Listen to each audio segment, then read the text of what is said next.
करीब 2 महीने की राहत के बाद दुनिया के तमाम देशों में कोरोना संक्रमण के मामलों में एक बार फिर से बढ़ोतरी देखने को मिल रही है। हालिया रिपोर्ट्स के मुताबिक कई देशों में हालत इतनी तेजी से खराब हो रहे हैं कि वहां की सरकारों ने लॉकडाउन का ऐलान कर दिया है। चीन और रूस के कुछ हिस्सों में ऐसी ही स्थिति देखी गई। संयुक्त राष्ट्र की स्वास्थ्य एजेंसी ने अपने हालिया रिपोर्ट्स में बताया कि यूरोप ने पिछले दिनों कोरोना के कारण हालत तेजी से खराब हुए। यहाँ पिछले सप्ताह में कोरोना वायरस के मामलों और इसके कारण होने वाली मौत दोनों में इजाफा देखा गया।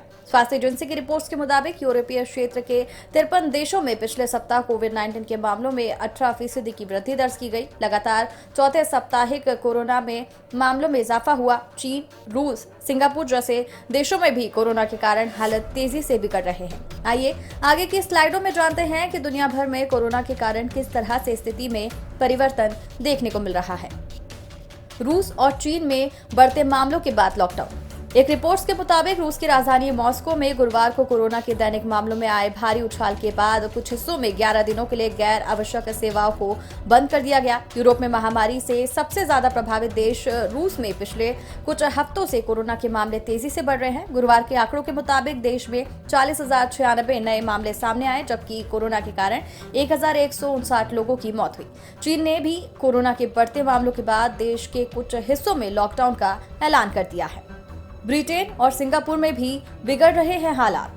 पिछले कुछ हफ्तों से ब्रिटेन और सिंगापुर में भी कोरोना के मामलों में तेजी से इजाफा देखने को मिल रहा है। सरकारी आंकड़ों के मुताबिक गुरुवार को ब्रिटेन में कोविड-19 के 39,842 नए मामले दर्ज किए गए। पिछले 28 दिनों में यहां कोरोना संक्रमित 165 लोगों की मौत हो चुकी है। पिछले 7 दिनों में यहां कोरोना के मामलों में 16.2% की बढ़ोतरी हुई। इस तरह से सिंगापुर में गुरुवार को 3,432 नए मामले सामने आए। संयुक्त राज्य अमेरिका में पिछले 7 दिनों में लगभग 5,13,000 नए मामलों ने स्वास्थ्य विभाग को चिंता में डाल दिया है।